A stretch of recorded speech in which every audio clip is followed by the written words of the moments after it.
खुलुमबाय दिनै 23 जानुवारि 2025 बिस्तिबार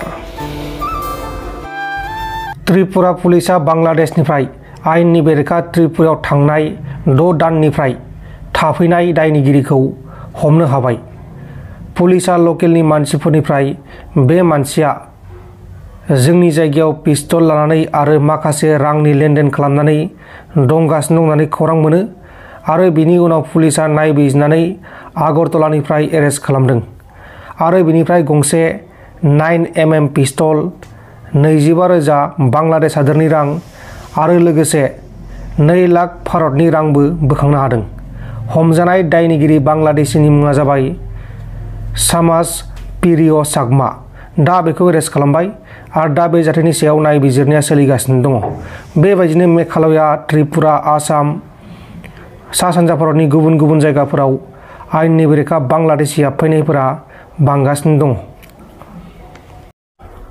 क'क्राझार लिटारेरि फेस्टिभेला फैगौ 1 फेब्रुवारि खालाराव बड'फा कालचारेल कमप्लेक्सआव खुंजागोन आरो बे हाबाफारिया सानथामनि थाखाय खुंजागोन आरो बे हाबाफारियाव नेशनेल आरो इन्टारनेशनेलनि आलासिफोराबो बाहागो लाफैगोन। फैगौ 27 जानुवारि खालारखालि एबसुआ बिटिया गोरोबथा सानखौ चिरां जिल्लानि सिङाव थानाय खासिकत्रा हायार सेकेन्डारिनि फोथाराव खुंफुंनाय जागोन।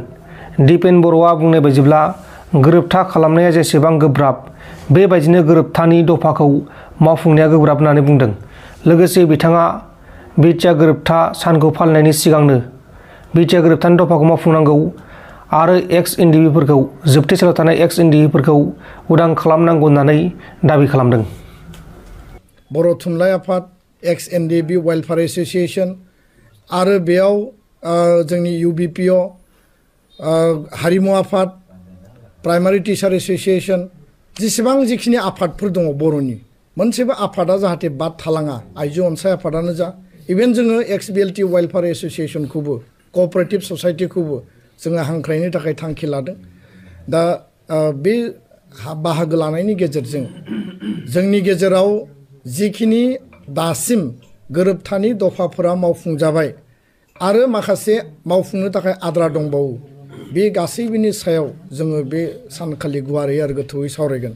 आरो आलासि महरै बिटिआरनि बड'लेण्डनि मानगोनां चिफ एक्जिकिउटिभ मेम्बार प्रमद बर' बिथाङा जिहेतु सुक्तिनि सासे गाहाय सिगनेटरिमोन आरो एनडिबिनि आगुनि आफादगिरि आथिखालाव डिपुटि चिफ गबिन्द बसुमतारी बिथां।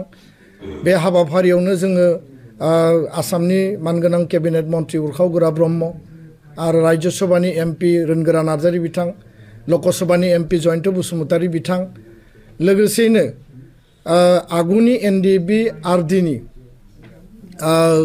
जोंहा दैदेनगिरि अनजालु बसुमतारी, दानसोरां नार्जारी सावरायग्रा बिथांजों लोगोसे फेरेंगा रनजित बसुमतारी गासैखौबो जोङो बे हाबाफारियाव हांख्रायदों।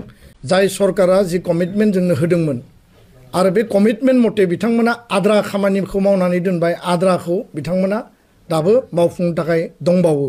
दा बेखायनो सेन्टार आरो स्टेट मोननैबो सरकारखौ दिनैनि प्रेस बिबुंसारनि गेजेरजों जोङो गुबुन मेडियायावबो बुंदों, आसामनि सेटेलाइट बा पर्टेल जिखिनि असमिया बिजोंनि मेडियायाव बुंदों जे गोख्रैनो बे दफाफोरखौ मावफुंनायनि गेजेरजों जि मोनसे जास्टिफिकेसन, जि मोनसे अबजेक्टिभ दङमोन बे खामानिखौ मावफुंनानै होनांगौ।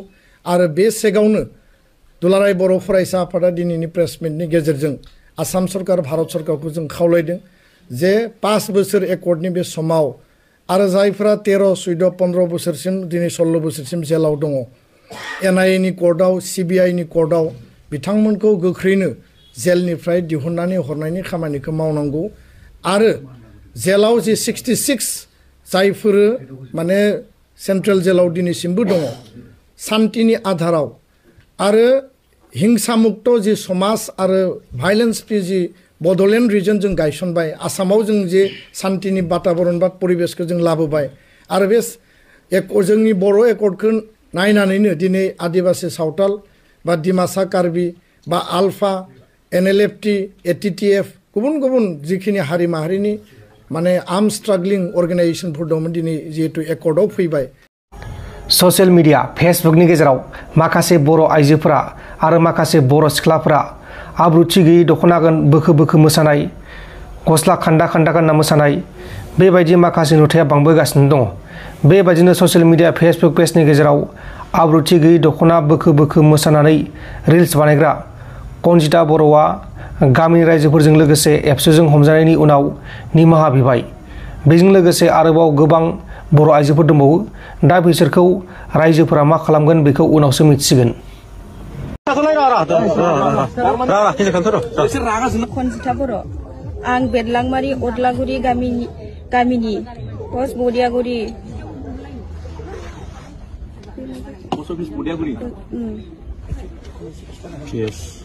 PS गसाइगाव जिल्ला क'क्राझार। आं गावखौनो सानस'नो हायैयाव दाखालि साननैसो सिगां आंनि फेसबुक पेजनि गेजेरजों माखासे सुबुं समाजाव गनायजाथावै रिल्स भिडिअ हगारदोंमोन।